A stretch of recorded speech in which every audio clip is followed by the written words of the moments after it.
조금은 이제 여러분들이 이 짧은 시간 안에 이 불교의 아주 큰 정말 부처님의 그런 어떤 위대한 가르침들을 뭐 몇 시간 안에 이해한다는 것은 좀 힘들어요, 그죠? 그렇지만은 자꾸 듣고 또 하나하나 이제 알아가면서 여러분들이 불교를 이해해가는 겁니다. 우리가 특히 대승불교가 여러분들이 이제 공부를 하셨겠지만 초기 불교부터 부파 불교, 그 다음에 대승불교가 이렇게 나타나죠, 그죠? 그래서 대승불교가 일어나면서 가장 핵심이 됐던 사상이 바로 반야공사상이에요. 반야공사상.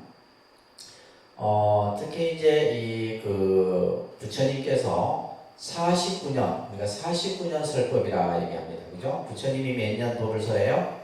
49년 법을 설합니다. 이 49년 설법 중에 21년 정도가 바로 반야공사상에 대해서 설했다. 그러니까 쉽게 얘기해서 뭐예요? 부처님께서 거의 반 정도를 반야공에 대해서 설했다는 거예요. 그러니까 얼마나 아주 중요한 내용인가를 우리는 알 수 있겠죠, 그죠? 특히 이제 이 반야무 계통의 경전들이 굉장히 다양한 경전들이 나타납니다. 특히 이제 우리가 반야공사상 하면 그 이론을 토대로 이루고 있는 것이 경전이에요, 그죠?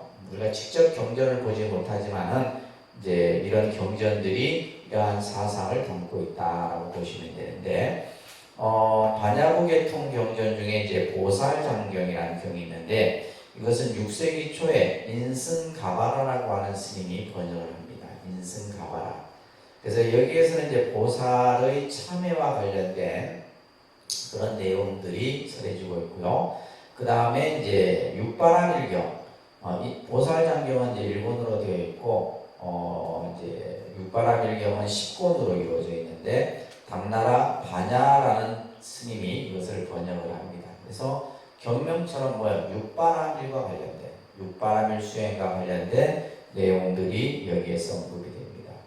특히 이제 우리가 눈여겨봐야 될 반야법 계통의 경전 중에 하나가 바로 도행반야경이에요. 그러니까 도행반야경.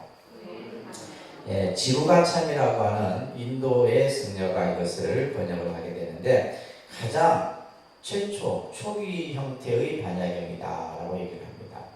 그래서 이 도행반야경인데, 특히 이제 이 도행반야경을 소품반야경이라고도 이렇게 일컬어집니다. 이제 여기에서 이제 설해지는 내용이 주로 어떤 내용이냐면 반야바라밀에 대한 내용이에요. 반야바라밀을 어떻게 체득하고 수행하며 또 그 반야바라밀의 공덕에 대해서. 자, 우리가 이제 아까 21년 동안 부처님이 반야에 대해서 설했다 했잖아요, 그죠? 그러면 이 21년의 그 핵심 내용이 뭐냐? 반야바라밀을 수행해라. 반야바라밀을 완성하고 반야바라밀을 수행해라. 이 내용이에요. 우리가 막 일일이 다 안 봐도 그냥 그 전체의 내용을 말씀드리면 반야바라밀의 체득과 수행과 공덕에 대한 얘기가 설해진다. 특히 이 도행반야경은 AD 1세기경에 이제 나타나면서 반야부 경전의 틀이 만들어지게 되는데, 우리가 왜 이 도행반야경을 눈여겨봐야 하냐면 교재도 나와 있듯이 마하연이라고 하는 이 글자가 딱 등장을 해요. 그래서 대승불교, 우리가 대승불교 하는데 이 대승불교가 도대체 언제부터 이것이 나타났는가? 그래서 학자들이 그에 대해 또 연구를 할 거 아니에요. 많은 경전들을 이렇게 보면서 이 도행반야경에서 어떤 글자가 나타났다? 마하연이라는 글자. 그래서 이 마하연이라는 글자가 바로 대승이라는 뜻이에요. 우리가 보통 이제 대승하면 이렇게 한자로 큰 대자에다 그죠? 탈승자 이렇게 씁니다. 이것을 대승 이렇게 얘기해요. 여러분들 1학기 때 배우셨죠? 대승이라는 의미 글자가 마하야나라고 하는 인도의 음을 그대로 번역한 거예요. 그러니까 마하야나, 아닙니다. 마하야나, 마하야나입니다. 큰 탈 것이라는 뜻이에요. 그러니까 이 마하야나를 중국 한자로 뭘로 번역했다? 마하연 이렇게 번역을 한 거예요. 이것을 전부 음역이라고 합니다. 마하연. 그래서 이제 우리가 불교에서 이 마하연이라는 용어를 많이 씁니다. 그러니까 마하연이라는 용어를 들으면 대승이라는 뜻이구나라고 이해를 하셔야 되겠죠, 그죠? 자, 여기에서 이 도행반야경에서 대승에 대한 자각이 나와요. 대승이라는 것은 이런 것이다. 대승에 대해서 구체적인 언급이 보여지고 있고, 그 다음에 공사상에 대한 얘기가 나타납니다. 이 도행반야경에서. 그 다음에 보살의 실천, 다시 말해서 육바라밀과 관련된 내용들이 이 도행반야경이라는 경전에서 언급이 되다 보니까 중요한 경전으로 이제 보는 거예요. 특히 이제 이 대승불교는 누구에 의해서 용수보살이라는 보살, 자, 이 용수보살을 여러분들이 꼭 기억하셔야 됩니다. 그런데 용수보살, 이 나가르 주나라고 이렇게 일컬어지는데 용수보살이라는 뜻. 이 용수보살에 의해서 대승의 반야공사상이 확립이 됩니다. 그래서 이제 우리가 오늘 이제 이 용수보살에 대한 얘기를 많이 들을 거예요. 이분은 한 100년 정도, 생물연대가 한 150년에서 250년 정도 이렇게 이제 추정을 하는데, 이제 바라문족 출신이에요. 바라문족 출신이고 또 굉장히 철학적 사고가 뛰어났던 분입니다. 그래서 인도의 베다에 대한 이해도 깊었고, 그래서 나중에 이제 불교의 기의를 내서 많은 저서들을 쓰는데, 그 저서 중에서 여러분들이 꼭 기억해야 될 저서가 있어요.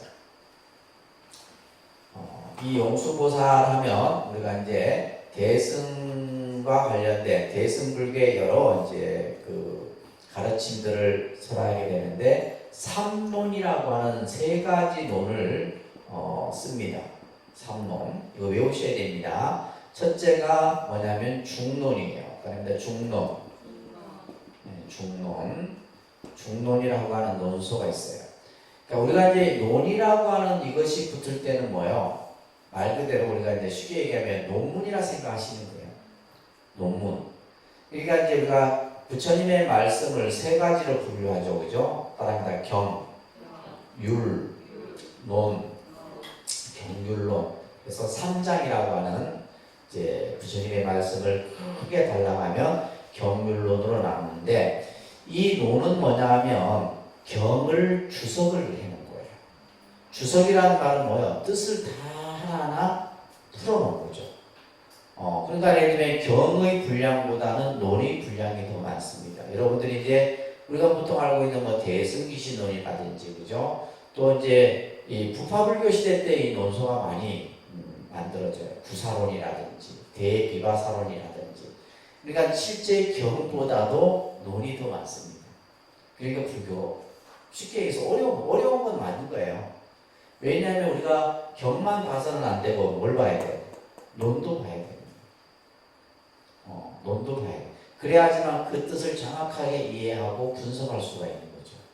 그래서 이제 중론, 그 다음에 대지도론이라고 하는 논소가 있어요. 그러니까 대지도론, 그 다음에 중론, 그 다음에 12문론이라고 하는 논소가 있습니다. 그러니까 12문론, 그다음에 12문론, 처음 듣는 거기 때문에죠. 자꾸 반복해야 돼요. 그런데 중론, 대지도론, 12문론, 이것을 3가지를 뭐라 한다? 삼론이라 한다.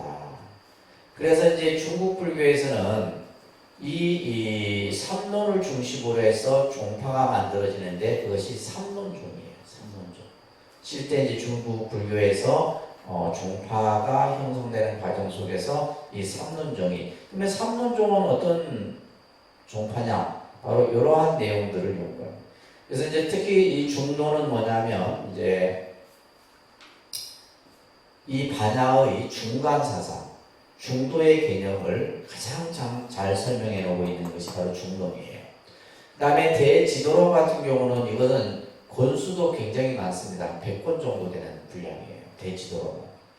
이 대지도론은 어떤 논서냐면 대품반야경, 반야경을 주석해 놓은 거예요.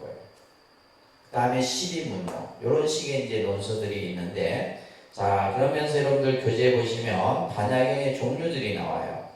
그럽니다. 소품반야, 대품반야, 그래서 소품이다 그러니까 품수가 작다 이런 뜻이에요. 그러다 보니까 이제 12종류가 있는데 8천송 반야라고도 일컬어져요. 근데 대품 반야는 품수가 좀 많다 이런 말이에요. 그죠? 경전에 품수가 많은데 9종류인데 개송으로 치면 25,000송 반야예요. 엄청난 분량입니다. 25,000송. 그리고 그 다음 페이지 넘겨보시면 범어본도 있죠. 10만 송 반야가 있고 금강경의 종류만 해도 10종류가 있어요.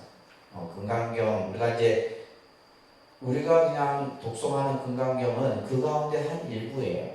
일부입니다. 그리고 또한 문수 반야 계통의 경전들이 있고 우리가 이제 보통 이제 이 그 반야경 하면 대반야경을 일컬어요. 대반야경을 지칭하는 겁니다.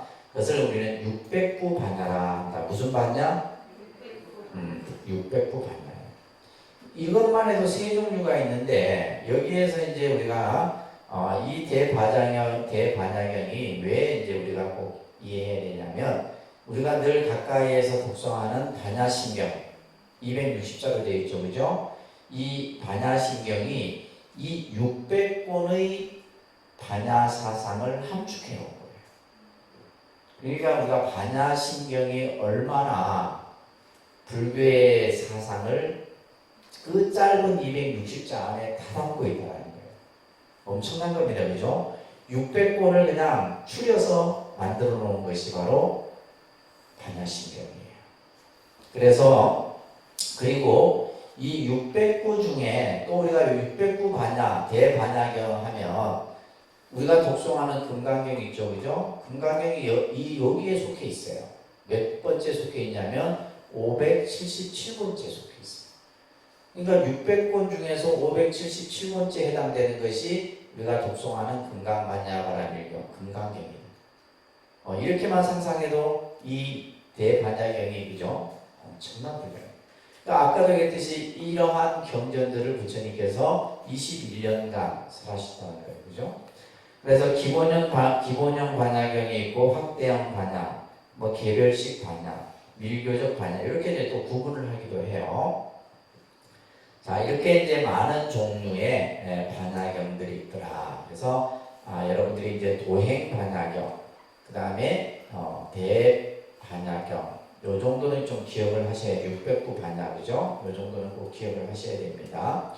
자, 그 다음에 보시게 되면 이러한 대승경전이 성립 시기를 이제 구분을 해놨어요. 여기 이제 여러분들 머릿속에 딱 있어야 돼요. 여기 이제 이걸 이제 가지고 여러분들 이완할 게 이제 전체적인 공부를 하는 겁니다. 그래서 제1기 앞에다가 초기라고 써놓으세요. 초기, 중기, 후기 이렇게 써놓으시기 바랍니다. 제1기는 초기고, 그죠? 제2기는 중기가 되겠고, 제3기는 이제 후기가 됩니다. 그래서 이것을 우리는 이제 뭐라 그래요? 대승 초기, 대승 중기, 대승 후기 이렇게 이제 그 시기를 구분하는 거예요.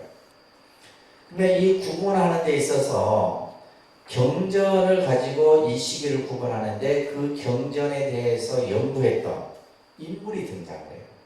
자, 여기서 보시면 대승이 형성이 되고 어디까지? 용수보살. 여기서도 용수보살이 나옵니다. 그죠?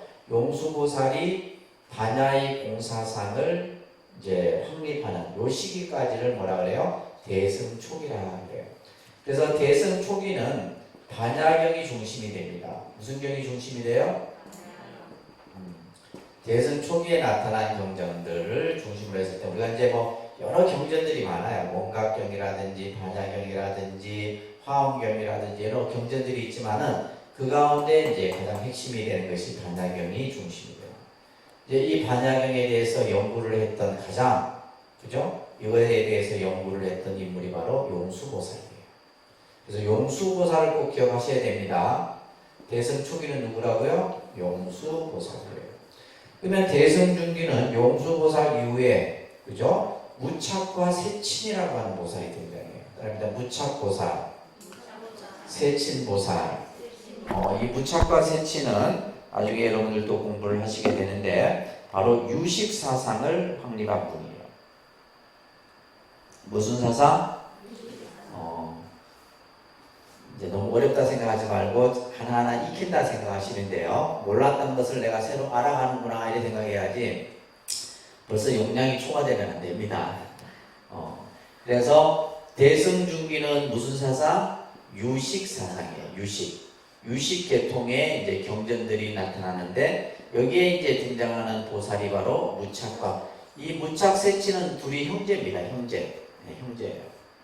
그래서 나타나게 되고 대승후기는 바로 밀교의 사상이 나타나게 되는 거예요.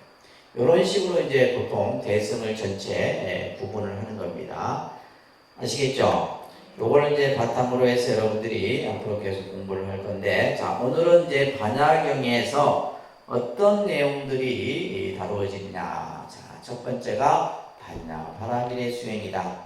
그죠? 대승 경전에서 반야경, 많은 반야경이 있다 그랬어요. 그죠? 뭐 대품 반야도 있고, 소품 반야도 있고, 여러 형태의 반야경들이 있는데, 거기에서 가장 강조되는 것이 반야 바라밀의 수행이에요. 반야바라밀을 수행해서 반야바라밀을 체득하여 반야바라밀을 완성하는 거예요. 자, 우리가 이제 이 반야바라밀에 대한 용어에 대해서는 우리가 공부를 했었는데, 반야, 브라주냐라고 이렇게 얘기하는데, 이제 빨리어로는 빤야 이렇게 또 발음되기도 해요.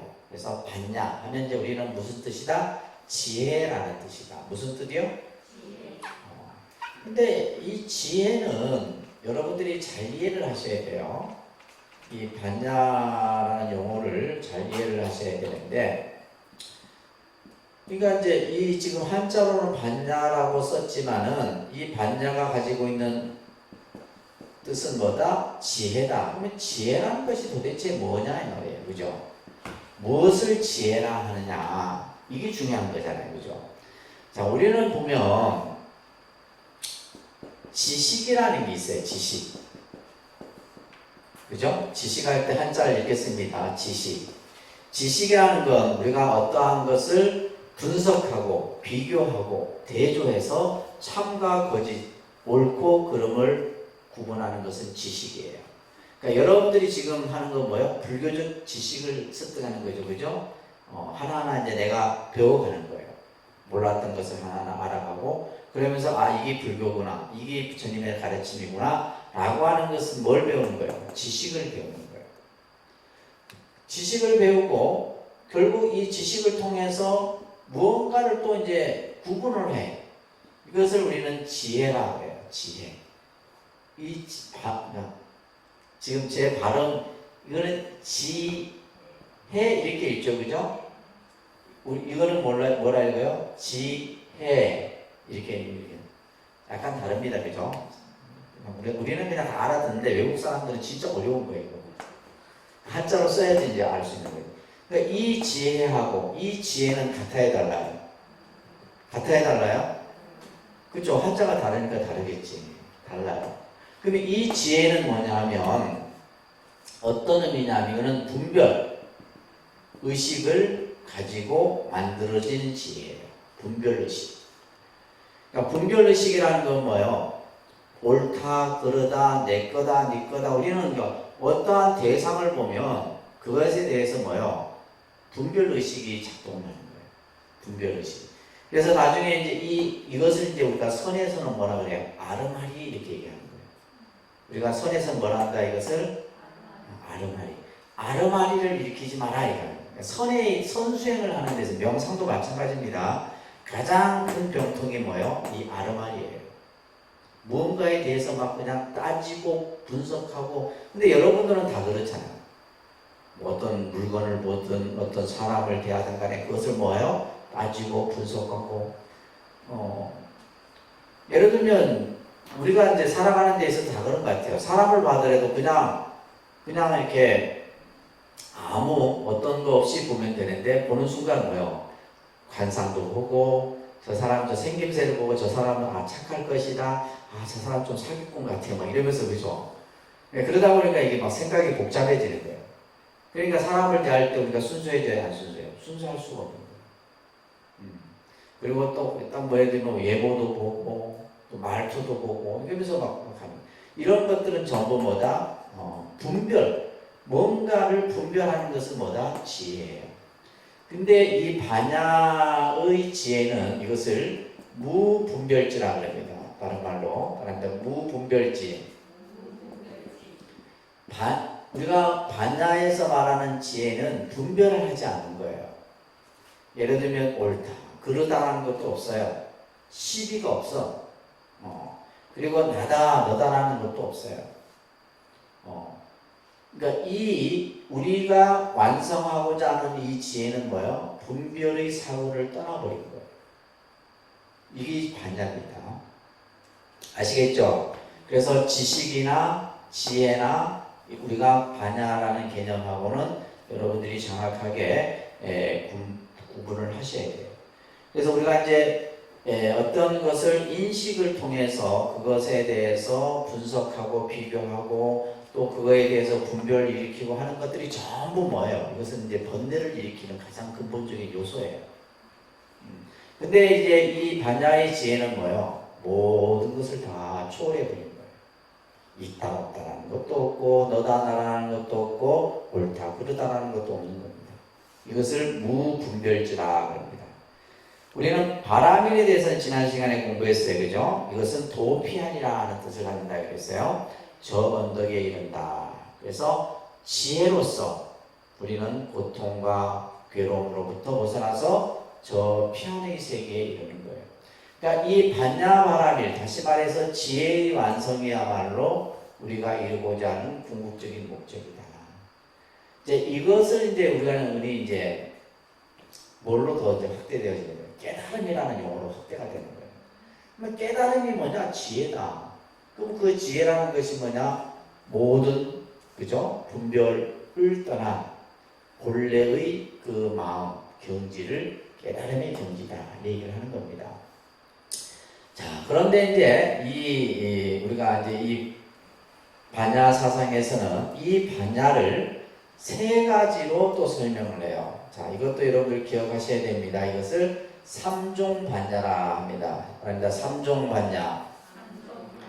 삼종 반야. 첫째는 이제 문자 반야라고 해요. 문자 반야입니다. 문자 반야인데 이것을 방편 반야라고도 해요.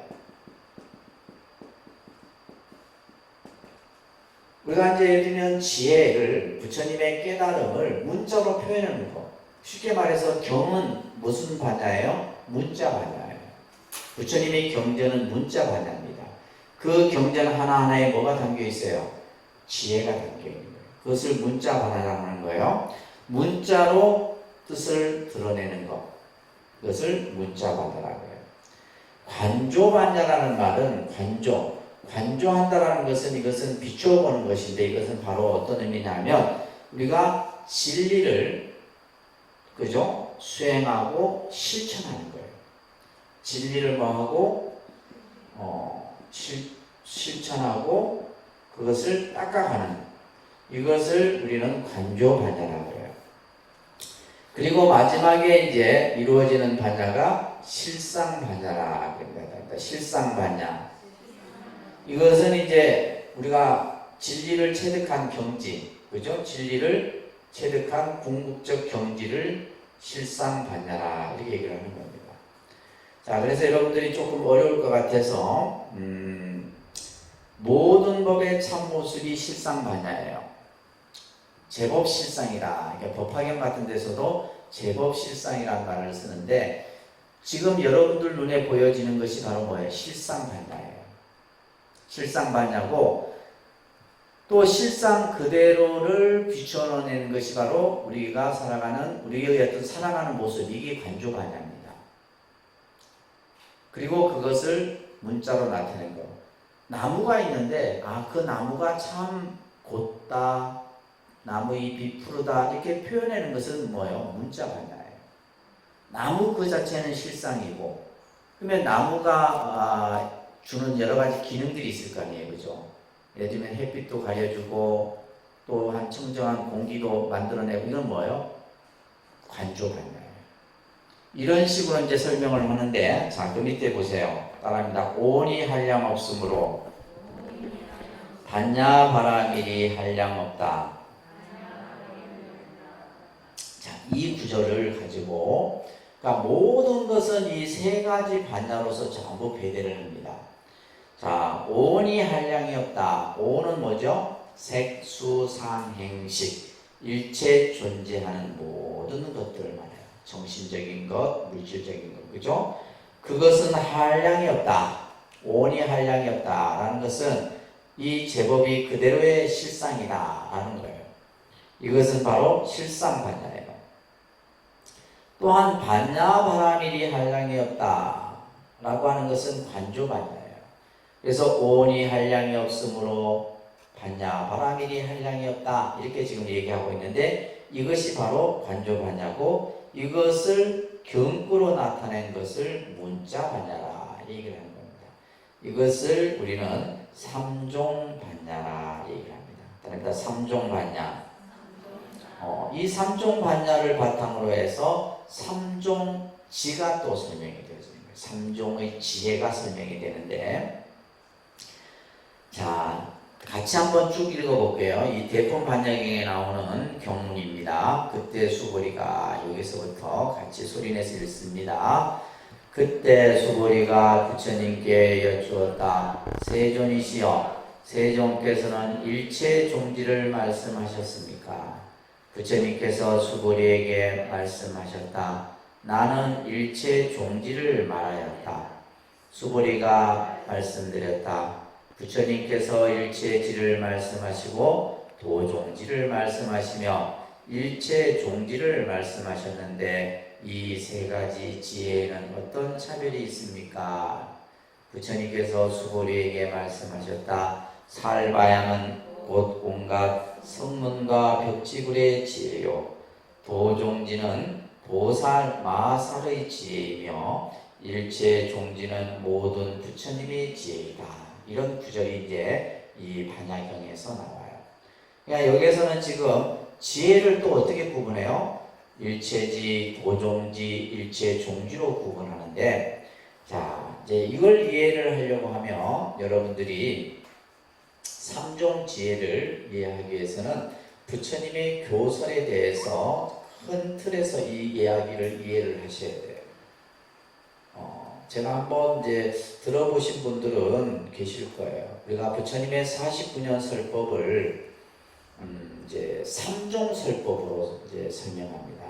요런 데 큰 아주 전체를 이야기하는 것을 이해를 해야지 세부적인 것이 이해가 되는 거예요.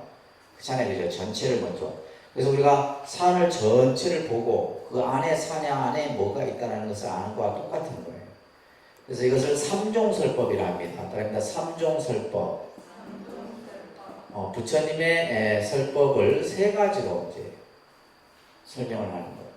그래서 첫 번째가 부처님께서는 상종설법을 하셨어요.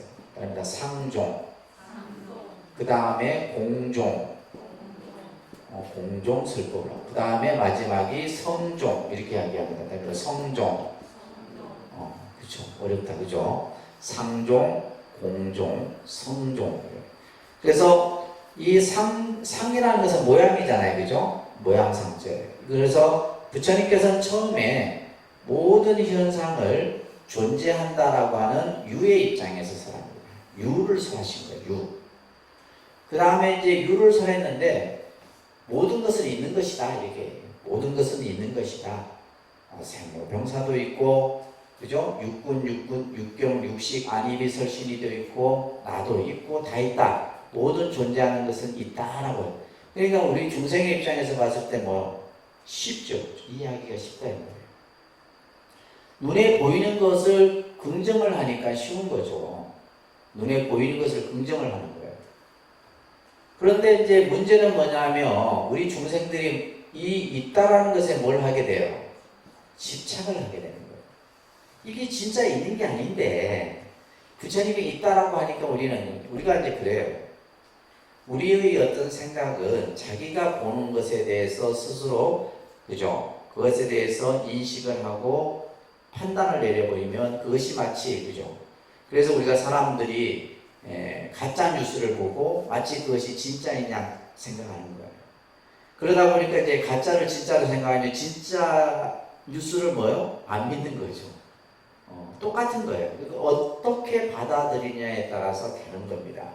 그래서 부처님께서는 처음에는 모든 존재는 있는 것이다 라고 하니까 우리는 마치 뭐요? 이 있는 것에 대해서 집착을 해요. 그래서 부처님이 다시 있는 것이 아니라 뭐를 설해요? 공에 대해서 설하는데 이것을 우리는 무라고 하는 거예요. 그죠? 없을 무자를 써요. 무를 설합니다. 근데 문제는 또 여기서 끝나는 게 아니라 또 무에 집착을 해요. 없다라고 하니까 또 없는 것에 집착을 하는 거예요. 이게 중생이에요. 있으면, 있다 하면 있는 것에 집착하고 없다 하면 또 없는 것에 집착해요. 그래서 부처님이 또 이것을 집착을 깨뜨리기 위해서 설하는 것이 바로 뭐예요? 모든 것은 진여의 모습이다. 진여 실상을 설하게 돼요. 자, 이것을 이제 우리가 좀 더 이해하기 쉽게 얘기하면 상종 법문은 아함경 같은 경전이 여기에 해당돼요. 아함경 경전. 그래서 우리가 아함경, 초기 경전이죠. 보기 쉬워요. 착한 일 하면 복을 받고 나쁜 짓 하지 마라. 그죠? 보시하면 공덕이 크다. 그러니까 우리가 알아듣기 쉬운 거예요. 그렇잖아요? 보시하면 그 복이 한량이 없다. 뭐 이런 얘기 들으니까 쉽단 말이에요. 중생 입장에서. 근데 뭐요? 공종설법에 와서는 뭐요? 보시를 하더라도 한방 없이 해라. 뭐 이렇게 또 한단 말이에요. 만약에 했다라는 상을 가지면 그것은 보시한 공덕이 안 된다. 뭐 이런 식의 이제 설법들이 나오는 거예요. 이것이 이제 공종의 경전이 무슨 경이에요? 반야경인 거예요. 지금 이야기를 하려고 지금 이렇게 지금 끌고 오는 겁니다. 그 다음에 이제 마지막 단계가 이제 성종인데 이거는 화엄경입니다. 그러니까 이제 다음 시간에 이제 공부해야 돼요. 그죠? 화엄경이에요. 그래서 부처님의 교설은 이런 식의 점차적으로 우리 중생들의 어리석음을 깨우치기 위해서 이런 과정들이 그 안에 배겨 있는 거예요. 근데 여기에서 중요한 것은 뭐냐면 이것만을 불교라 생각하는 사람은 어리석은 거죠. 이것만을 예를 들면 상종에 대한 생각을 가지고 이것만이 불교고 이거는 불교가 아니다 이렇게 얘기하는 사람은 한쪽만 밖에 모르는 거죠. 또 반면에 이것만 가지고 불교를 할 수도 없죠. 그죠? 또 이것만 가지고 또 불교를 할 수도 없는 거예요. 그래서 불교는 뭐예요? 이 세 가지 전체를 이해해야지 불교를 이해하게 돼요. 그래서 불교의 공부는 그죠? 그 범위가 굉장히 넓다. 어느 단편적인, 그래서 여러분들이 공부를 하는 이유도 바로 이런 것들이에요. 어느 한 부분만을 가지고 보게 되면 한쪽 면밖에 못 보는 거죠. 그죠? 그래서 크게 두루두루 봐야 되는데, 자, 그래서 부처님께서 보시면 일체지라고 하는 것은 이것은 살바야라는 뜻인데 중생의 있음에 대한 집착을 부수기 위한 지혜예요. 이 유에 대한 집착을 깨뜨리기 위해서 이것에 대해서 집착을 버린 깨달음이 바로 뭐가 되는 거예요? 일체지가 되는 거예요. 그래서 이거는 성문 벽지불의 지혜다 이렇게 얘기를 했어요. 그 다음에 수행자들이 지나친 공에 대한 집착을 부수기 위한 지혜가 바로 도종지입니다. 도종지. 이것을 이제 부처님께서는 보살마살의 지혜다 얘기를 합니다. 그리고 마지막에 이제 분별의 집착을 넘어서 중도 실상의 깨달음의 모습을 보인 것을 뭘 한다? 일체 종지란다. 이것을 이제 부처님의 지혜라 하는 거예요. 그래서 여러분들 이산해원선사 발언문에 보면 마지막 구절이 일체 종지를 이루어지이다 이런 구절이 있어요. 그건 뭐야? 마지막에 부처님의 지혜를 내가 완성하리라 이거예요. 그래서 이제 지혜도 이러한 세 가지의 개념 설명이 서려지는 겁니다. 그래서 이제 이 반야경에서는 이와 같은 반야바라미를 수행해서 반야바라미를 체득하고 마지막에 반야바라미를 완성하는 것. 이 얘기가 핵심을 이루고 있는 겁니다. 아셨죠? 이해되셨어요? 자, 그 다음에 이제 또 중요한 사상이 바로 오늘 핵심이죠. 그죠? 공사상이에요. 공사상. 자, 우리는 이러한 이제 공부를 할 때 어휘에 대한 이해를 정확하게 가지셔야 돼요. 공이 뭐냐? 공이라는. 그러니까 한자로는 빌공자죠. 이것을 인도 말로는 수냐라고 합니다. 그러니까 수냐. 비어진 상태, 그죠? 아무것도 없이 텅 빈 상태의 의미를 공이라고 해요. 근데 여기에서 이제 공을 여러분들이 잘못 이해하게 되면 안 됩니다. 절대 공을 없다라는, 아무것도 없다라는 상태로 이해하시면 안 돼요. 근데 많은 사람들이 이제 이 공을 없다, 아무것도 없다 이렇게 이해를 하는 거예요. 그것은 뭐 때문에 그래요? 이 수냐라는 이 공의 개념을 중국인들이 공이라고 썼으면 되는데 이 공이라는 단어를 쓰지 않고 주로 이 없을 문자를 썼기 때문이에요. 그러니까 우리는 이 글자를 보면 반드시 없다라고 하는 것은 있다라고 하는 것의 상반적 개념의 용어죠, 그죠? 그죠? 있을 유자, 있다, 없다. 그러니까 공이라고 하는 본래 의미를 뭘로 쓴 거예요? 무로 쓴 거예요. 무로 쓰다 보니까 그래서 이제 반야신경에 보면 무, 안개, 내지, 무의식계, 무무명, 영무, 무명진, 내지, 무노사 해서 전부 없을 문자. 공이라는 글자는 안 나옵니다. 전부 없을 문자가 나옵니다. 반야 금강경도 마찬가지예요.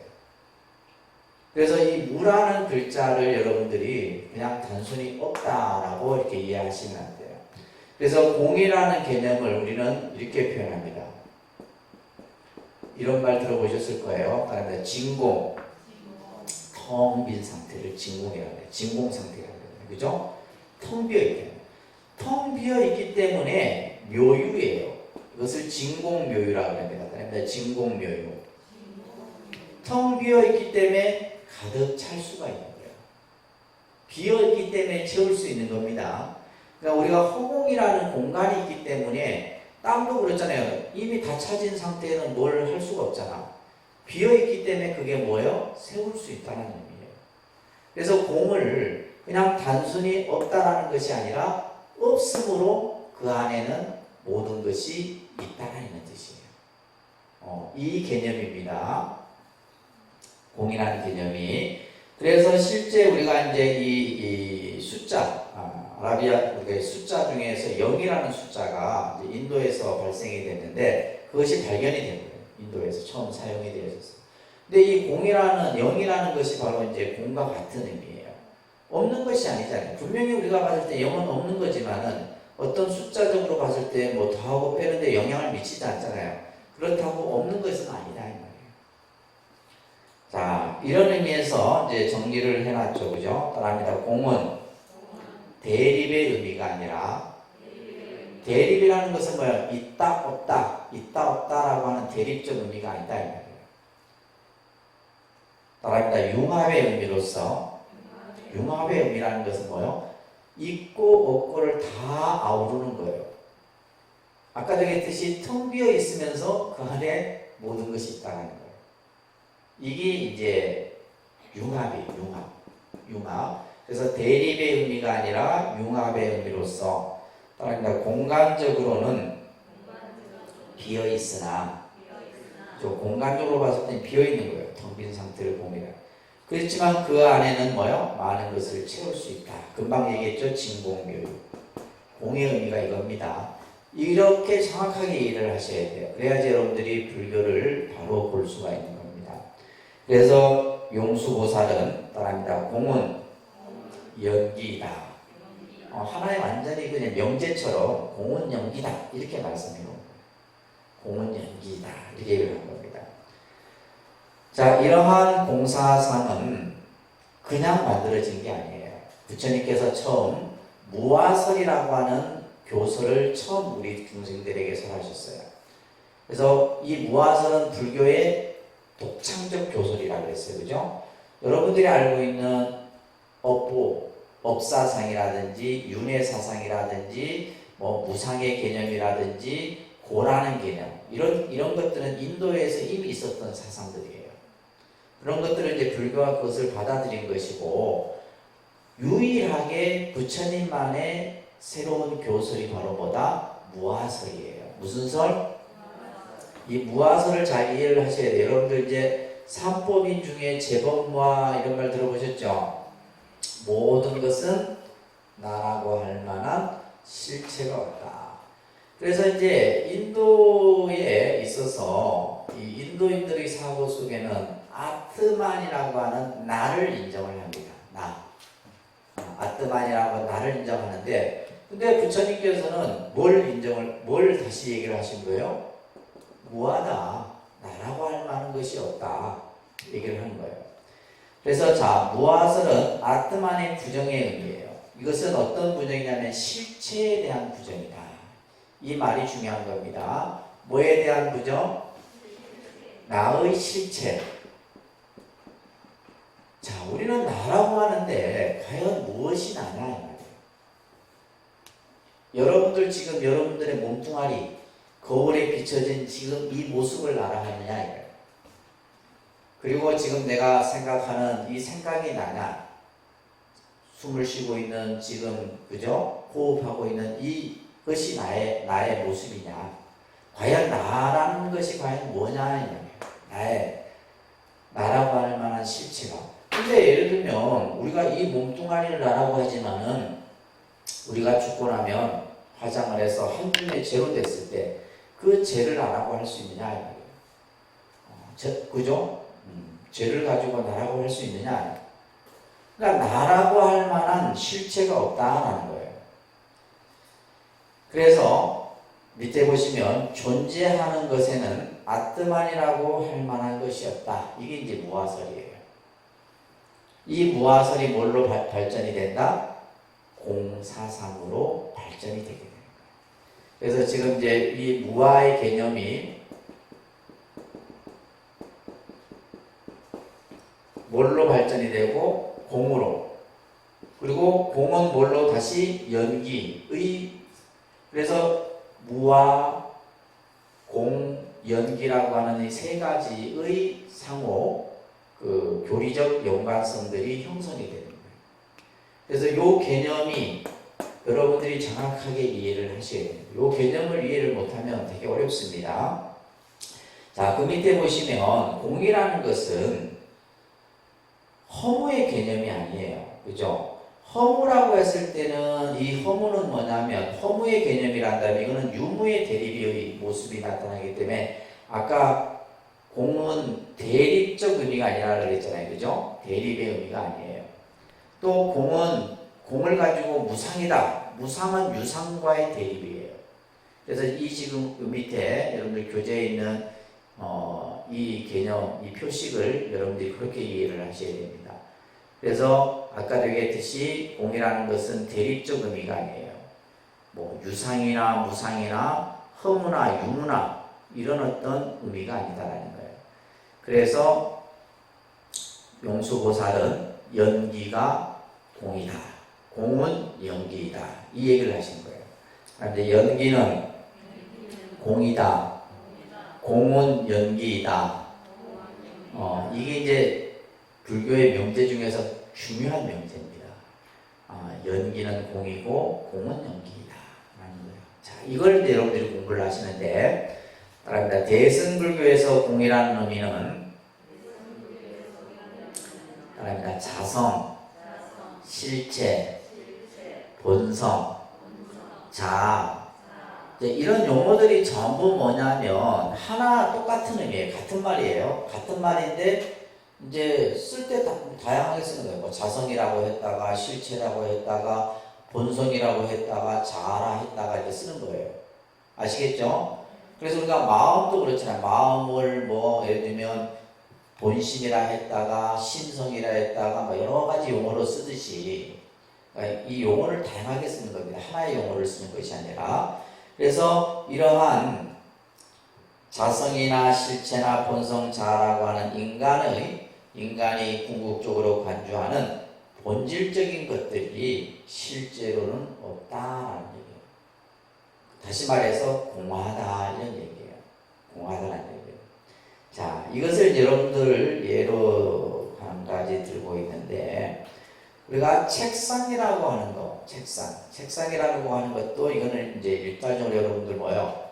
우리는 책상이라고 이것을 이름을 붙여놓은 거죠.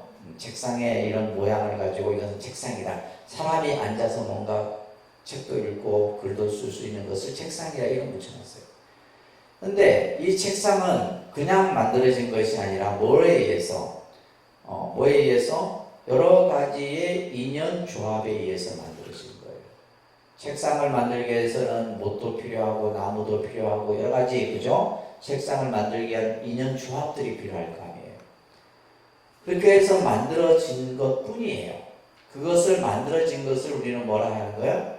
그냥 책상이라고 이름을 붙여놓은 거예요. 근데 예를 들면 그것을 다 해체해버려. 그죠? 썩어서 없어져 버리고 그냥 없어져 버려. 그러면 그 책상이라는 실체가 있어요, 없어요? 없는 거예요. 우리가 이 컵도 마찬가지고 모든 사물들이 다 마찬가지예요. 그래서 이제 금강경 같은 경전에서는 뭐라고 해요? 모든 것은 뭐뭐는 뭐뭐가 아니라 그 이름이 뭐뭐이다. 이름을 붙여놓은 거예요.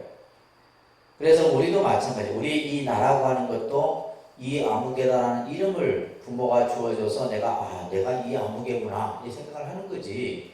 그 이름이라는 것은 뭐예요? 가명인 거예요. 그냥 임시로 붙여놓은 이름이다 이런 뜻이. 그렇기 때문에 이제 부처님께서는 이 세상에 존재하는 모든 것들은 전부 뭐한 거예요? 공이다. 실체가 없다라는 거예요. 실체가 없지만은, 그죠? 실체가 없지만은 또한 아까도 얘기했지 공은 절대 부정의 의미가 아니라 그랬어요. 그죠?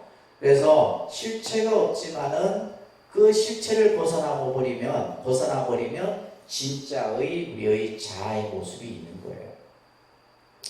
자, 그것을 대품반야경, 이 구절은 여러분들이 잘 보시고 이해를 하셔야 되는 구절이에요. 중요한 구절입니다. 그러니까 부처님이 609 반야 대품 반야경의 핵심이 이 구절 두 주제에 다 있는 거예요. 두 줄. 자, 따라합니다. 일체 제법은 화합 인연생인 까닭에, 이 말을 먼저 이해를 하셔야 돼요. 일체 제법이라 했을 때 우리가 이제 제법이라는 말은 모든 존재하는 것들 이런 뜻이에요. 이 세상에 존재하는 모든 것은 이 말이에요. 아시겠죠? 일체 제법은 했을 때 이 세상에 존재하는 모든 것은 이 말이에요. 화합 인연생이다. 인연 화합에 의해서 만들어졌다. 그래서 불교는 이 세상은 뭐에 의해서 만들어졌다고 얘기해요? 연기에 의해서 만들어졌다. 뭐에 의해서 만들어졌다? 이 세상은 연기다. 이 세상에 존재하는 모든 것은 연기에 의해서 만들어진 것이다. 그러니까 우리가 이제 되면 서양 종교의 기독교는 신이 이 세상을 창조했다. 불교는 뭐라 얘기하는 거예요? 연기에 의해서 만들어진 것이다. 연기라는 것은 뭐예요? 어떠한 원인과 그 원인을 이루는 조건들이 형성됨으로 인해서 만들어지는 것이에요. 모든 것이 다 마찬가지입니다. 그냥 뭐 갑자기 만들어진 것이 아니에요. 자, 우리가 지금 이 코로나19로 그죠? 많은 사람들이 2년 가까이 힘들어하고 있는데, 이 코로나가 처음 발생이 됐을 때 여러분들 아마 뉴스나 이런 데 접했을 거예요.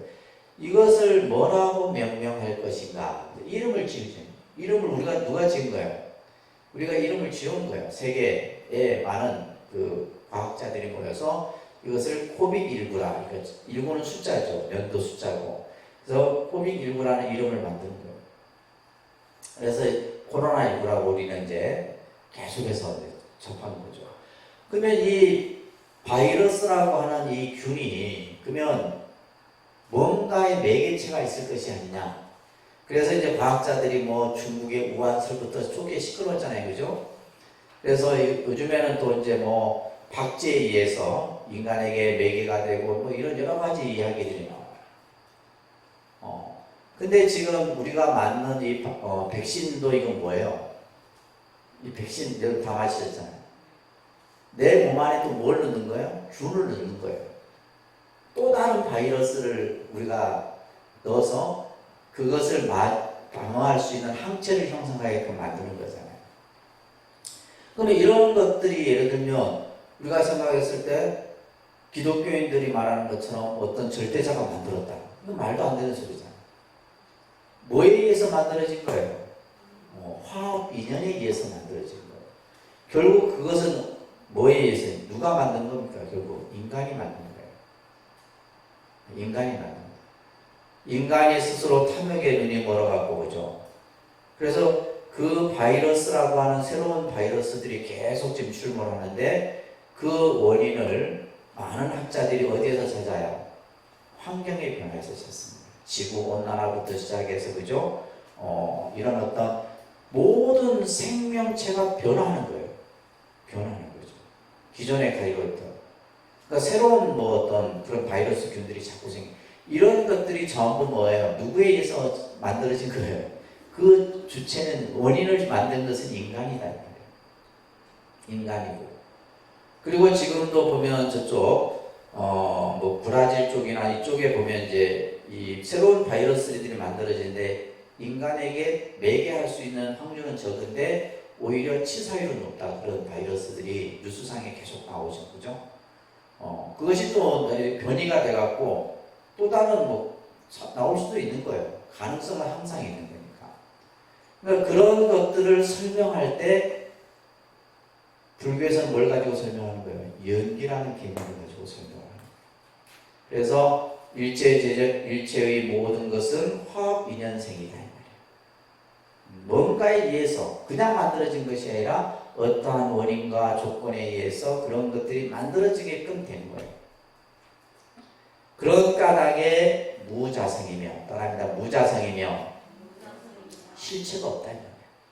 언젠가는 이 코로나19 바이러스도 점차 인간이 면역이 갖춰지게 되면, 그죠? 그것이 없어져요. 우리가 독감, 바이러스 주사처럼 마찬가지인 거예요. 그것을 무자성이다. 실체가 없다. 그것을 예를 들면 실체라고 단정할 수 없다. 이것을 무자성이라 얘기하는 거예요. 그리고 내지 또한 무아이며, 아까 무아라고 했죠. 그죠? 나라고 할 만한 실체가 없고, 그런 까닭에 불가득이에요. 얻을 수도 없어. 무소유예요. 있는 바도 없고, 원래 있는 것도 아니에요. 그 다음에 무범이므로, 법이라 어떤 대상을 결정지을 수 있는 것이 없어. 그렇기 때문에 그것을 뭐라 한다? 공이라 한다. 공을 가장 정확하게 정의해 놓은 구절이에요. 그래서 공이라는 것이 바로 뭐냐? 아까 뭐라 그랬어요? 용수보살은 연기다라고 얘기를 한 거예요. 그것은 지금 요 구절에서 일체 제법은 화합 인연생의 까닭에, 일체는 연기이므로 이런 뜻이에요. 따라합니다. 일체는 연기이므로 공이다. 이렇게 얘기하는 거예요. 그 공을 나타내는 말이 무자성, 무아, 불가등, 무소유, 무법인 거예요. 다 같은 말입니다. 그래서 이 대품반향에서 그러니까 공을 이렇게 이해를 여러분들이 하셔야 되는 거예요. 그러니까 공을 그냥 단순히 없다 이렇게 얘기하면 안 되는 겁니다. 연기이기 때문에 그죠? 늘 뭐 하는 거예요? 생멸 변화하는 거예요. 끊임없이 연기하는 겁니다. 그것을 뭐라 한다? 공이라 하는 것이다. 그래서 용수보살은 공의 개념이 붓다가 깨달은 연기법의 이치다 이렇게 봤던 거예요.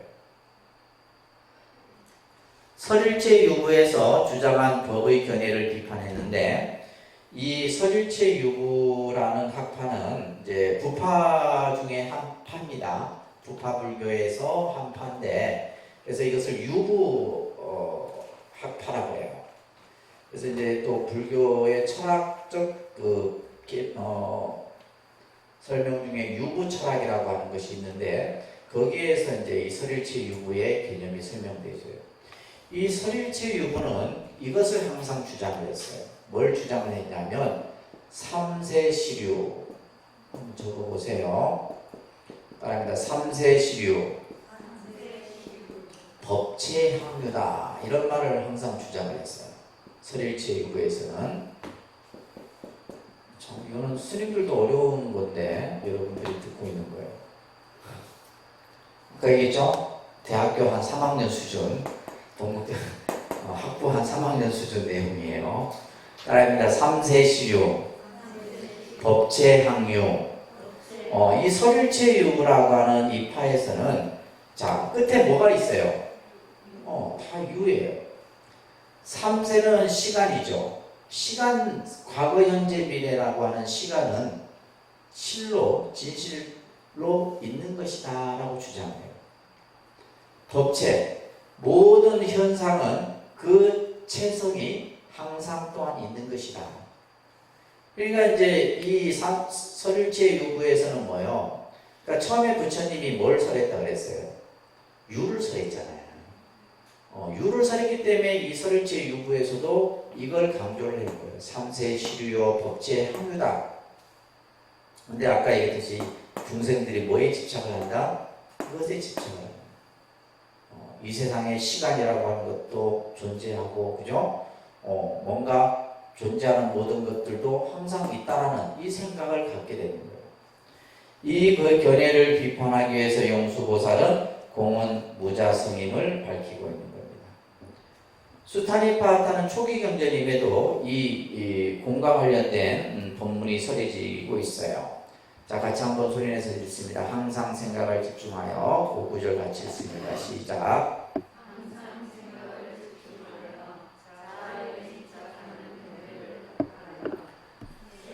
큰 소리로.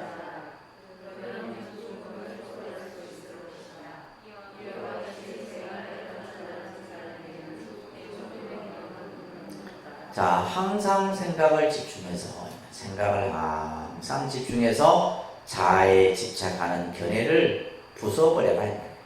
나에 대해서, 그죠? 실체가 없는 자기 자신에 대해서, 그에 대해서 집착하는 그 생각을 부숴버려라. 그러면서 뭐요? 항상 이 세간을 공으로 봐라. 실체가 없다라고 봐라 이 말이에요. 그런 사람에게는 죽음도 벗어날 수 있을 것이다. 이런 말이 수타니파타에서 하고 있어요.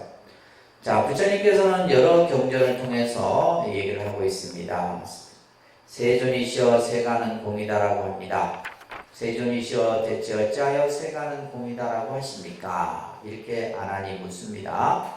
아나나 혹은 아소에 대하여 공이 까닭에 세간은 공이다라고 한다. 그러면 아난다여 무엇이 혹은 아소에 대하여 공한 것인가 하면 눈은 혹은 아소에 대하여 공이다. 눈은 공한 것이다. 눈. 또 모든 색은 또한 혹은 아소에 대하여 공이다. 뿐만이 아니라 안식은 혹은 아소에 대하여 공이다. 이것은 전부 뭐예요? 그 실체가 없다라는 것을 얘기하는 거예요. 눈이라고 하는 것, 그죠? 또 눈에 우리가 안식이라고 하는 거. 그래서 육근, 육경, 육식을 전부 지금 얘기를 하고 있는데 그것을 이제 반야심경에서는 무한계 내지 무의식계, 무무명 이렇게 설명이 되어지는 거예요. 자, 우리는 아라고 했을 때 인근에서 본질을 얘기하는 거예요. 본질을 말하는 거예요. 자, 눈 했을 때 지금 우리가 이 눈을 이루고 있는 이 전체를 얘기하는 거예요. 그러면 아소라고 하는 것은, 눈이라고 하는 것은 뭐예요? 보는 작용이 있잖아요. 이것을 아소라고 하는 거예요. 귀 했을 때 이 귀는, 그죠? 안이잖아요. 안이. 그죠? 이단 말이에요. 그러면 귀는 소리를 듣는 거죠. 그러면 그 소리를 듣는 어떤 작용이 또 있는 거죠. 근데 그 자체가 전부 뭐하다? 공한 것이다 라고 얘기를 하는 거예요. 그래서 초기 불교의 무아설은 무상고무아 혹은 무상고공으로서 이렇게 정리를 하고 있는 겁니다. 그래서 무아로서 일체가 무상하고 괴로움인 까닭에 무아라고 선하며 무상하고 고인 까닭에 공이며 무아다. 그러니까 지금 우리가 이제 초기 교설에서 말하는 무상이라는 말, 고라는 말, 무아라는 말, 그죠? 이것이 나중에 또 이제 뭘로 발전돼요? 공이라는 말과 다 연결되어져서 설해지는 거예요.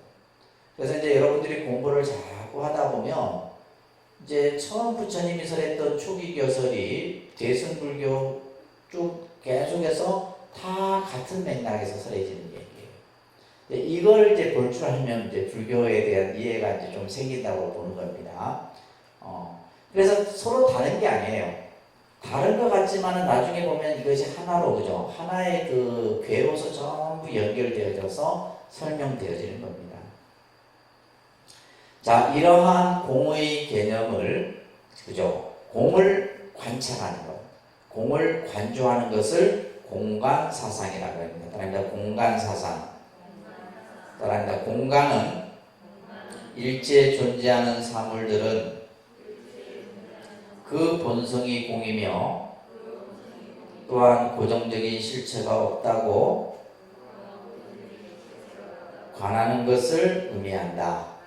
그래서 공간사상이라고 해요. 공을 관하는 겁니다. 그래서 반야신경 첫 구절에 뭐예요? 관자재보살이 깊은 반야바라밀다를 닦을 때, 반야바라밀을 아까 얘기했죠, 그죠? 반야바라밀을 닦을 때 온이 공함을 비춰보시고, 온이 공함을 비춰봤다. 뭐 한 거예요? 공간으로 봤다. 일체의 괴로움을 건너셨다. 그래서 반야신경에 나오는 첫 구절이 사실은 다 설명하고 있는 거예요. 다 모든 것을 설명하고 있는 거예요. 우리가 매일 독송하는 이 반야신경에 나오는 첫 구절이, 그래서 반야바라밀을 수행을 통해서 온이 공함을 비추어보시고 이렇게 나오죠. 그죠? 자, 이 설일체 유무는 앞에서도 얘기했듯이 법체 항유를 주장을 했다 그랬어요. 그죠? 모든 것은 그 실체가 있다라는 것을 주장하는데, 이것을 이제 깨부수기 위해서, 배격하기 위해서 나타난 것이 바로 공의 개념입니다. 이 설일체 유무는 철학적 개념이 굉장히 아주 많이, 그래서 그러니까 설일체, 우리가 보통 부파불교는 법에 대한 분석과 해석을 주로 하는 그 시기의 불교입니다.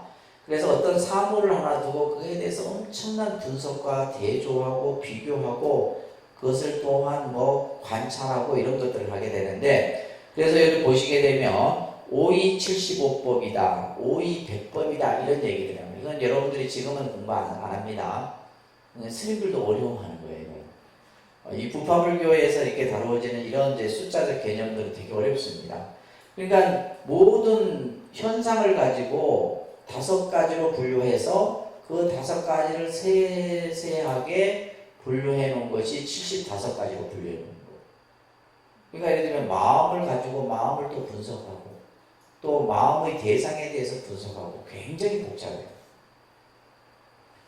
자, 그래서 이제 우리가 예를 들면 오이에 대한 색법, 심법, 심소법, 심불상응법, 무의법 이렇게 막 여러 가지. 이런 거 이제 머리가 아프죠, 그죠? 자, 그래서 이러한 설일체 유부에서 말하는 유에 대해서, 유라는 그런 어떤 견해를 부수기 위해서 공의 개념이 나타났다. 이 정도만 기억하시면 됩니다. 아셨죠? 자, 우리는 반야신경에 나타나는 공의 개념을 잠깐 볼 거예요. 19쪽에. 자, 같이 한번 읽습니다. 소리 내서. 색은 공과 다르지 않고, 자, 같이 읽습니다. 시작.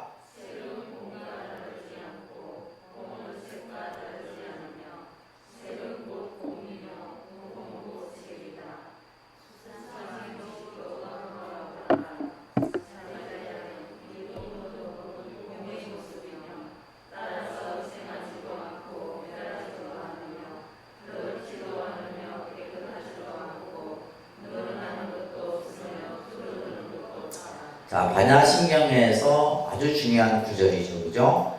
색은 공과 다르지 않고 공은 색과 다르지 아니하며 색은 곧 공이요 공은 곧 색이다.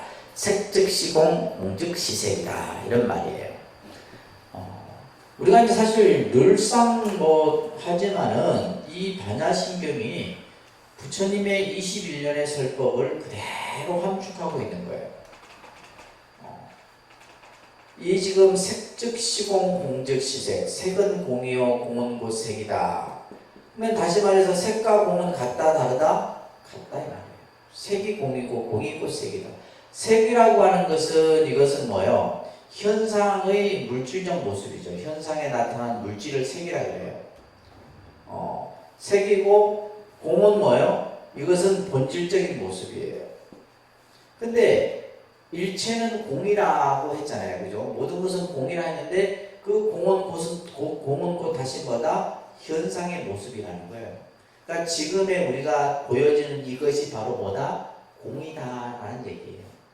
그냥 단순히 아무것도 없다 이런 얘기가 아닙니다. 부정하는 것이 아니에요. 그래서 색 즉시 공, 색과 공이 다르지 않다. 뿐만이 아니라 수상행식 또한 그와 같다. 이것을 우리는 색수상행식이라고 합니다. 색수상행식. 이것을 오온이라고 그래요. 그죠? 오온 이렇게 배웠어요. 오온은 물질과 정신을 다 포함하는 뜻이에요. 오온. 그래서 오온은 공한 것이다. 그래서 아까 얘기했죠. 오온이 공함을 비추어 보시고, 그죠? 관자재 보살이 반야 바라미를 닦을 때 오온이 공함을 비추어 봤다. 그럼 일체가 공함을 비추어 보시고, 그렇기 때문에 사리자여, 여기서 제일 핵심은 뭐예요? 모든 법은 공의 모습이다 이 말이에요. 이게 제일 핵심 구절입니다. 이것을 제법 공상이다. 반야신경 한자로 우리가 볼 때고요. 제법 공상이다. 모든 법은 뭐다? 공의 모습인 거예요. 반야신경에 이렇게 나오죠? 제법 공상 이렇게 나와요. 따라합니다. 제법 공상. 그래서 반야신경 공부했어도 그죠? 기억이 안 납니다. 그죠? 따라합니다. 제법 공상. 제법 모든 존재하는 것들은 일체 모든 것은 다 공의 모습인 거예요. 근데 우리는 여러분들 공으로 보입니까? 일체가 공으로 보여요, 안 보여요? 안 보이는 거예요. 왜? 이거는 우리가 배워서 인식해서 알 수 있는 게 아니에요. 아까 뭘 했어요? 관자재 보살이 반야 바라미를 닦아야 돼요. 아시겠어요? 이거는 무슨 우리가 뭐 공부를 한다고 해서 공을 이해하고 일체가 공이구나 알 수 있는 게 아니다 이 말이에요. 여러분들이 반야바라미를 수행하고 반야바라미를 취득하고 반야바라밀이 완성됨으로써 뭐다? 일체가 공인 줄 알 수 있는 거예요. 공은 우리가 단지 그냥 인식해서 아는 것이 아닙니다. 지식으로 이해할 수 있는 게 아니에요. 그것을 반야행이라고 하는 거예요. 반야의 행을 통해서 이러한 공이 완성됩니다. 그래서 불교의 이론은 반드시 실천이 따릅니다. 실천이 기준이 돼야 돼요. 실천이 빠진 이론은 없어요. 그래서 지금 여기서 말하는 것이 모든 법은 공의 모습이다. 그렇기 때문에 그 공의 모습 속에서는 생하지도 않고 멸하지도 않아요. 불생불멸이에요. 태어나도 태어난 바가 없고 죽어도 죽은 바가 없어.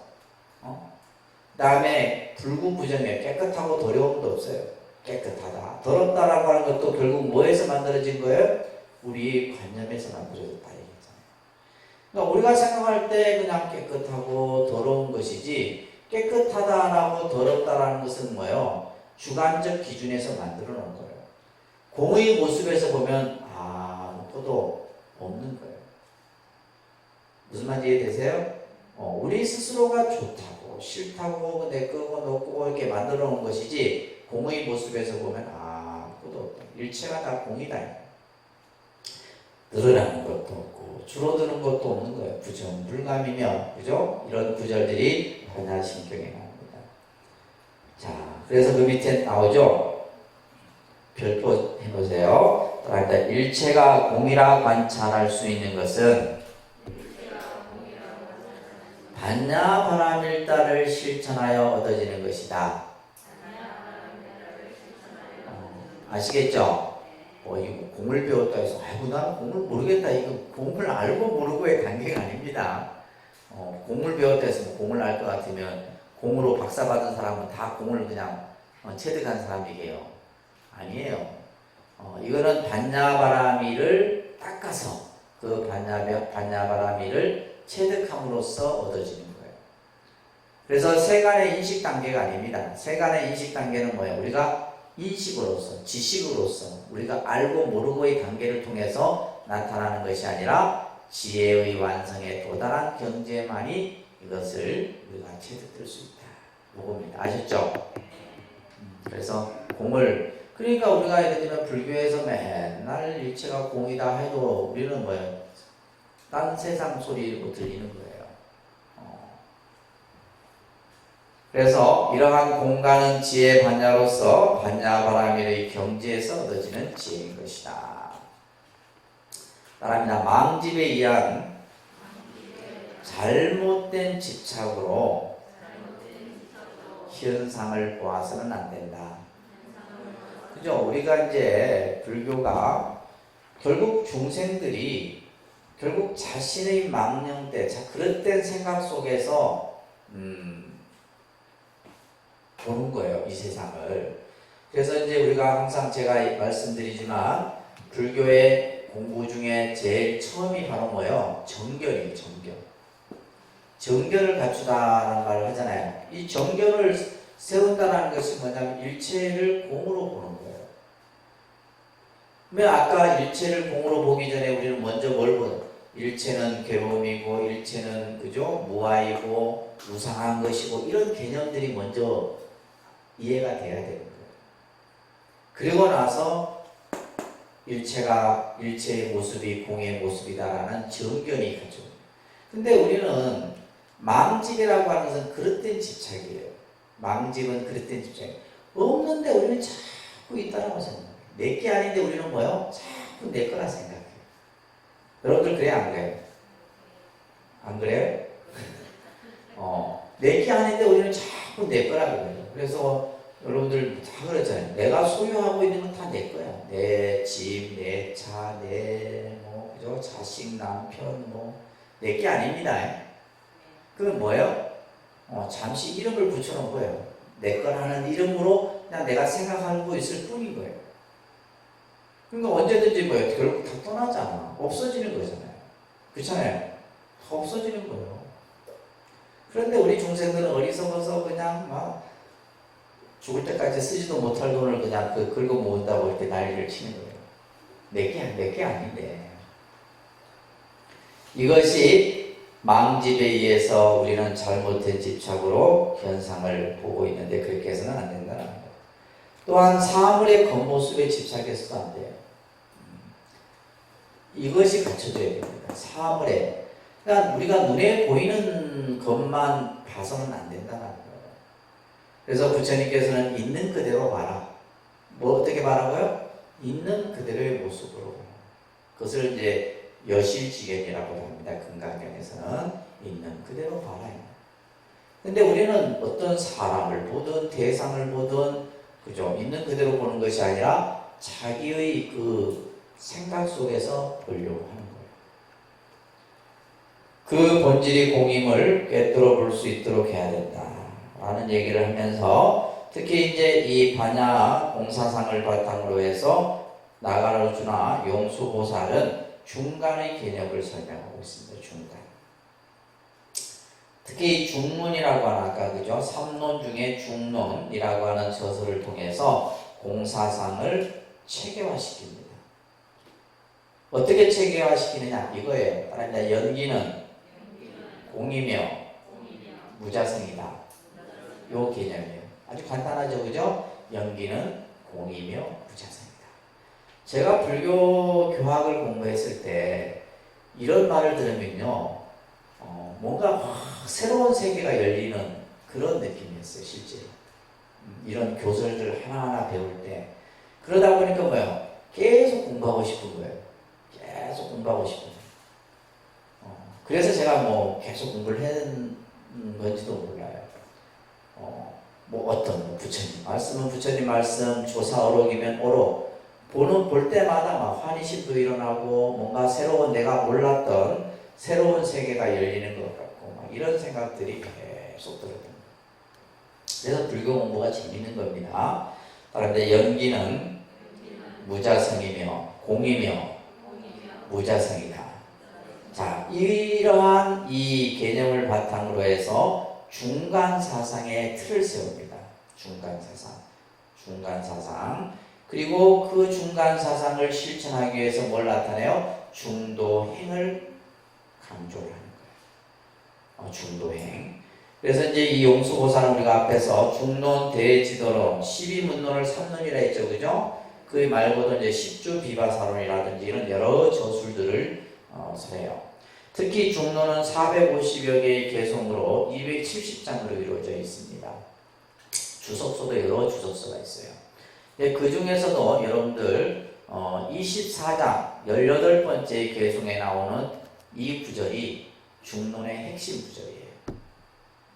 그래서 우리는 이 중론을 다 볼 필요도 없어. 그냥 요것만 잘 이해하면 끝나는 거예요.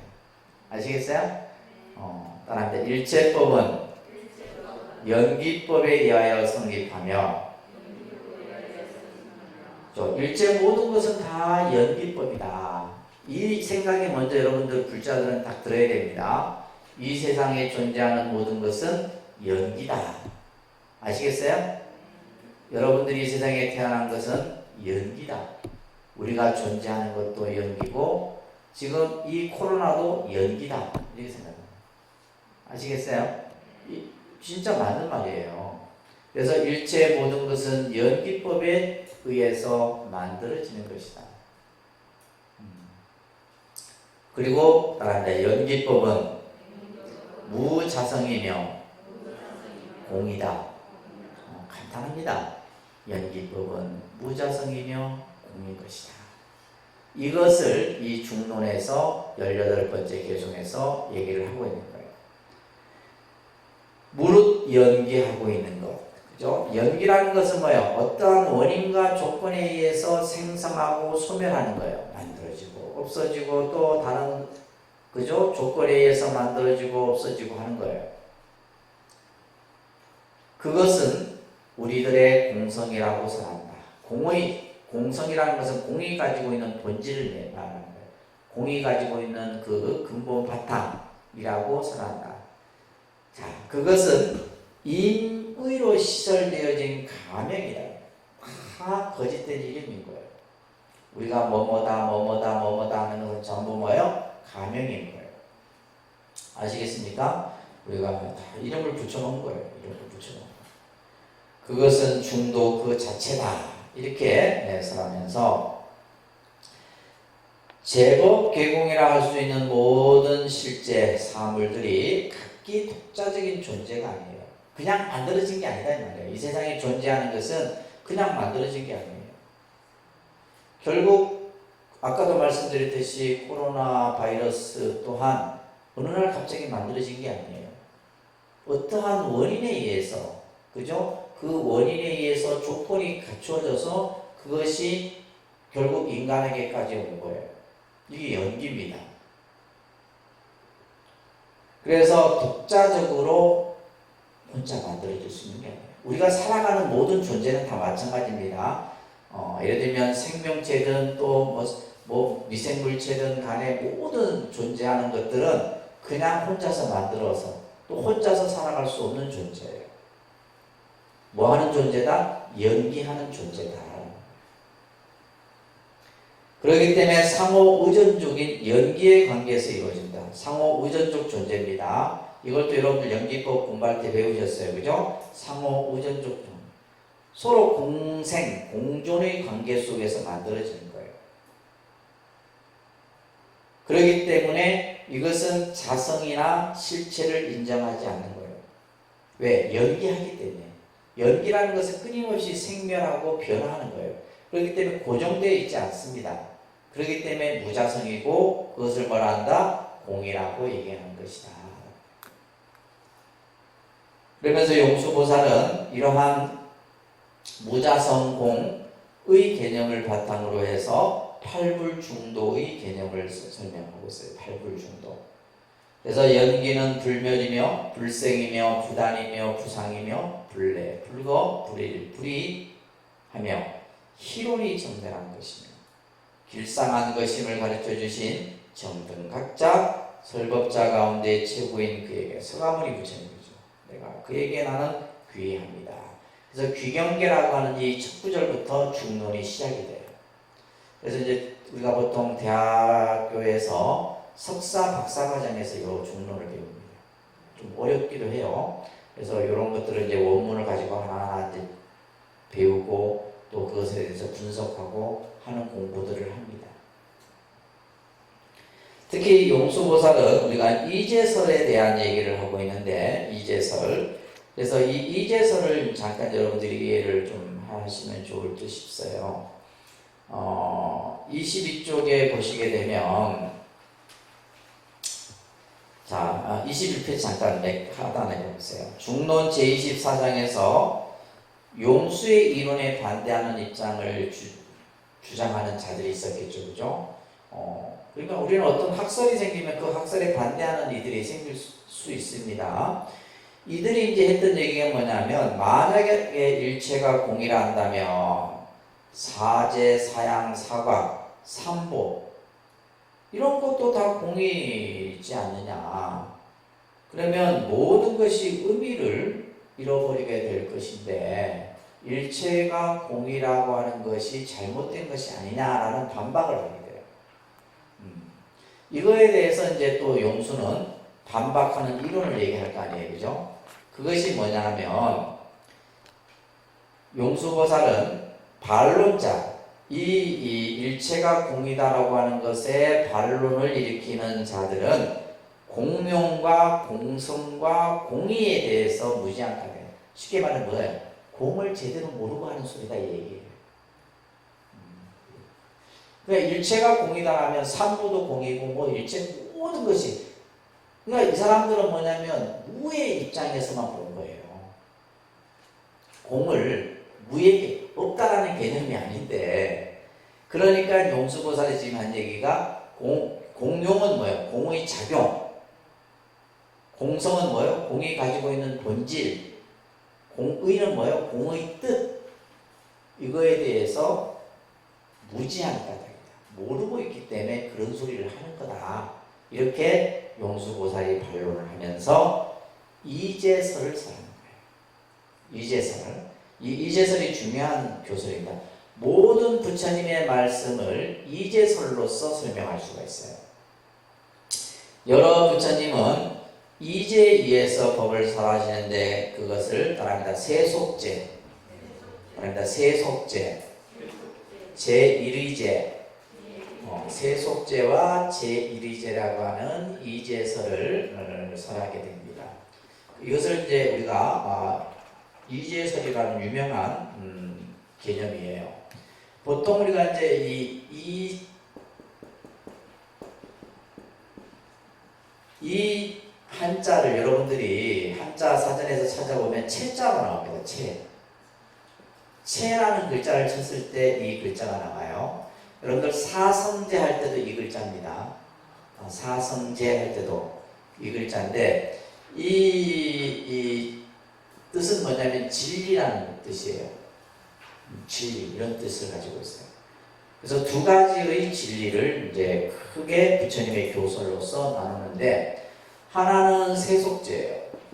세속제라고 하는 것은 말 그대로 뭐예요? 일반적인 가르침이에요. 일반적인 가르침. 세속에서 말하는 일반적인 가르침이에요.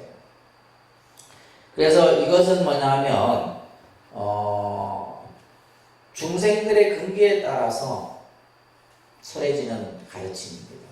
중생의 근기에 따라서 이렇게도 설하고 저렇게도 설하고, 또 예를 들면 쉬운 것도 설하고 어려운 것도 설하고 이런 것들을, 그래서 여러분들 중간에 보면 제1의제는 승의제라고도 하고, 이제 승이라는 말은 수승한 뜻이다 이런 뜻이에요. 승이라는 것은 깊은 수승한 그런 의미를 가지고 있다 한 뜻이고, 세속제는 중생들의 근기가 예리하고 둔하고 이해 정도에 따라서 설해진 방편설을 세속제라고 해요. 그래서 부처님께서 예를 들면 사성제를 설하고 중도를 설하고 이런 것들은 다 세속제예요. 제1의제라는 말 승의제는 뭐냐면 이거는 본질적이고 궁극적인 진리를 설하는 거예요. 이것을 제1의제라고도 하며 승의제라고도 합니다. 아시겠죠? 자, 이제의 구별을 알지 못하는 사람들은 부처님의 가르침에 있어서, 그죠? 깊고 진실한 뜻을 알지 못한다. 그러니까 부처님의 교설은 때로는 중생들에게 맞는 세속제적인 가르침이 있고, 그러니까 쉽게 말해서 일체가 공이다라고 하는 것은 뭐예요? 이건 승의제예요. 제1의제의 가르침인 거예요. 근데 예를 들면 이제 아까 얘기했듯이 유부에서 뭐 예를 들면 부처님께서 초기 교설에서 모든 것은 존재하고 있는 것이다라고 설하는 것은 뭐예요? 중생들이 알아듣기 쉽도록 설했기 때문에 그것은 세속제적인 가르침이에요. 그래서 세속제에 의하지 않으면 제1의제는 설해지지 않는 거예요. 그래서 세속제를 설하고 나서 그 바탕 위에 제1의제가 설해지게 되고, 제1의제에 의하지 않으면 또한 열반을 얻을 수 없다. 이런 내용들이 중론에서 설해지고 있는 거예요. 그래서 중론에서 지금 제1의제, 그 다음에 세속제에 대한 얘기를 설하고 있는 겁니다. 그 밑에 보시면 소품 만야에 나오는 구절이에요.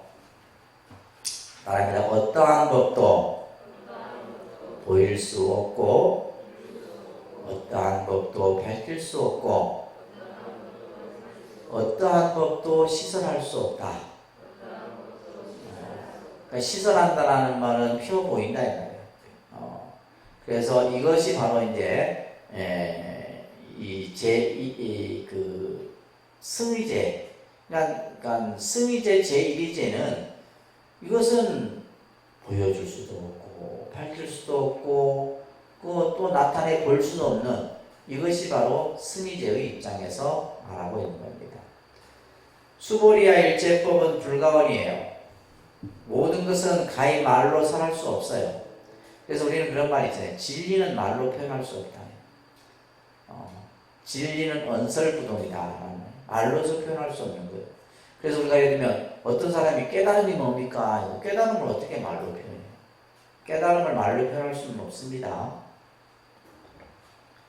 왜냐하면 수보리야 일체법의 공성은 언설되지 않기 때문이다. 그러니까 일체법이 공하다라고 하는 것은 이것은 말로 표현할 수 없는 거예요. 이런 이제 얘기들이 이 중론에서 설해지고 있습니다. 일체법의 불가득은 반야바라밀이라고 말한다. 일체법을 가히 얻을 수 없다. 불가득이란 가히 얻을 수 없다 이 말이에요. 이것을 반야바라밀이라고 말하는데, 이것은 표상이나 관념이나 명칭이나 언설이 없을 때 반야바라밀이라고 말해지는 것이다. 그래서 표상과 관념이나, 표상은 나타나는 모습이죠, 그죠? 관념은 우리들의 생각이에요. 명칭은 이름이에요. 언설은 말로 표현하는 것. 이런 것들은 세속제예요. 이 세속제로 표현할 수 없는 것을 우리는 뭐라 한다? 승의제라고 얘기를 하는 거예요. 쉽게 얘기하면 이거예요. 부처님의 말씀은 말로 나타낼 수 있는 게 있고 말로 나타낼 수 없는 것이 있다, 이런 얘기예요. 무슨 말인지 아시겠어요? 말로서 표현할 수 있는 것이고, 예를 들면 도를 어떻게 말로 표현해요? 도를 어떻게 문자로 표현하냐는 거예요. 도라고 하는 것을 도를 도라 한다면 그것은 도가 아니다, 이런 말이 있잖아요. 도를 어떻게 말로 표현하냐, 깨달음을 어떻게 말로 나타낼 수 있어요? 그건 말로 나타낼 수 없는 게 아니에요. 그것을 뭐라 한다? 제1의제 승의제라고 얘기합니다. 사리부려 보살마살은 세속제와 승의제 이제에 의해서 일체 중생에게 법을 설하느니라. 이런 말씀들이 대품반야경에서 설해지고 있는 거예요. 무슨 말인지 아시겠죠? 부처님의 말씀은 우리들이 알 수 있고 볼 수 있는 세속제의 가르침도 있지만은 그것을 말로 표현할 수 없는 제1의제, 승의제의 가르침도 있다.